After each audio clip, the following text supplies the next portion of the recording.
Hear a recording. Below is a transcription of the recording. Some words in the transcription differ from what the speaker said. As you listen, circle the words that are different. Recording A. No news is good news may be true for most of us most of the time. After all, we don't look forward to unpleasant things happening to us.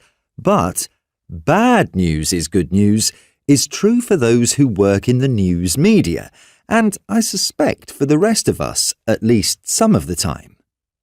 It is tied up with stories and our seemingly insatiable need for stories. Have you ever been gripped by a story where nothing goes wrong for the characters? There's an incident in a Kingsley Amis novel that nicely illustrates this. The main character, Jake, comes home to find his wife chatting to a friend about a hairdresser both women know, who has moved with his family to somewhere in Africa. Jake listens in, expecting tales of cannibalism and such like. But no. The friend has just received a letter saying they love the place and are settling in nicely. Jake leaves the room in disgust.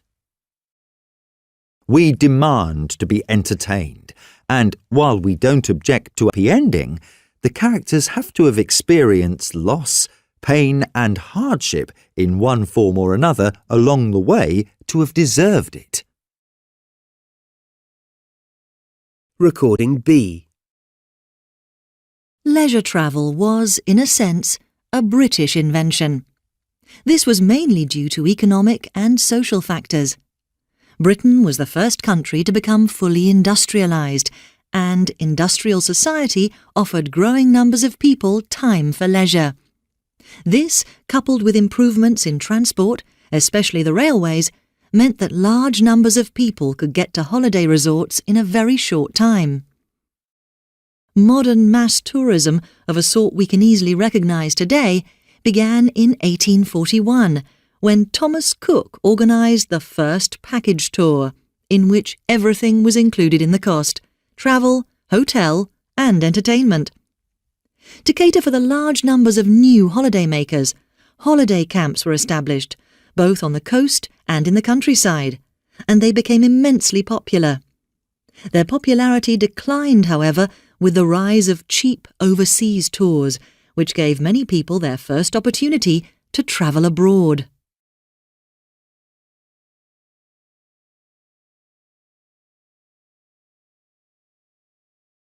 Recording A. No news is good news may be true for most of us most of the time. After all, we don't look forward to unpleasant things happening to us. But bad news is good news is true for those who work in the news media, and I suspect for the rest of us at least some of the time. It is tied up with stories and our seemingly insatiable need for stories. Have you ever been gripped by a story where nothing goes wrong for the characters? There's an incident in a Kingsley Amis novel that nicely illustrates this. The main character, Jake, comes home to find his wife chatting to a friend about a hairdresser both women know, who has moved with his family to somewhere in Africa. Jake listens in, expecting tales of cannibalism and such like. But no. The friend has just received a letter saying they love the place and are settling in nicely. Jake leaves the room in disgust. We demand to be entertained, and while we don't object to a happy ending, the characters have to have experienced loss, pain and hardship in one form or another along the way to have deserved it. Recording B. Leisure travel was, in a sense, a British invention. This was mainly due to economic and social factors. Britain was the first country to become fully industrialised, and industrial society offered growing numbers of people time for leisure. This, coupled with improvements in transport, especially the railways, meant that large numbers of people could get to holiday resorts in a very short time.